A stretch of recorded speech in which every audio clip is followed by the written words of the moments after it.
Hello കൂട്ടുകാരി, നമുക്ക് ഉച്ചയൂണ് കഴിച്ചാൽ എന്താ? നിങ്ങളെല്ലാം കഴിച്ചോ?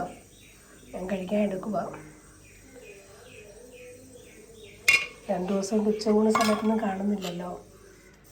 അത് വേറൊന്നും കൊണ്ടുമല്ല, നമ്മുടെ വീടിനടുത്തൊരു മരണം ഉണ്ടായി. പെട്ടെന്ന് ഒരാൾ കുഴഞ്ഞു വീണിട്ട് നമ്മളെ ഏറ്റവും അടുത്തൊരു വീടാണ്. അപ്പോൾ നമുക്കത് താങ്ങാൻ പറ്റുന്നതിലപ്പുറം ഒരു മരണമായിപ്പോയി. അപ്പോൾ അതിനുമായിട്ട് പങ്കെടുത്ത് അവിടെയൊക്കെയായിരുന്നു ഉണ്ട് ഉച്ചയൂണ് സമയത്ത് കാണാഞ്ഞത്. അപ്പോൾ നമുക്കത് കഴിക്കാൻ എന്തൊക്കെയാണ് അറിയണ്ടേ? അവിയലുണ്ട്. അവിയലില്ലാത്തൊരു ദിവസവും ഇല്ലെന്നായിരിക്കും വിചാരിക്കുന്നത്. പച്ചക്കറി മേടിച്ചാൽ നമ്മൾ അവിയൽ വെക്കണം, അല്ലെങ്കിൽ പിന്നെ പച്ചക്കറി പെട്ടെന്ന് അങ്ങ് വേസ്റ്റ് ആവത്തില്ല. അവിയൽ വെച്ച് തോനെ എടുക്കും കേട്ടോ.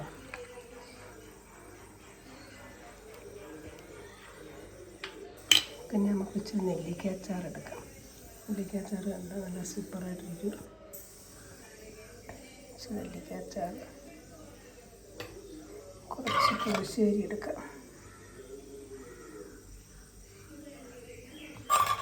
പിന്നെ നമ്മുടെ മീൻ, ചൂരമീനാണ്. അത് തേങ്ങ അരച്ച് വെച്ച്. നിങ്ങൾ തേങ്ങ അരച്ച് വെക്കാറുണ്ടോ? ഞാൻ തേങ്ങ അരച്ച് വെച്ചത്. നല്ല കറി കേട്ടോ. ഉണ്ട്.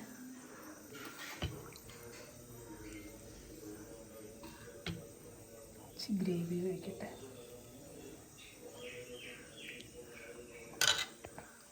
എല്ലാവരും കഴിച്ചോ? അപ്പം കഴിച്ചാലെന്താ? അപ്പം ഞാൻ കഴിക്കാൻ പോകട്ടോ.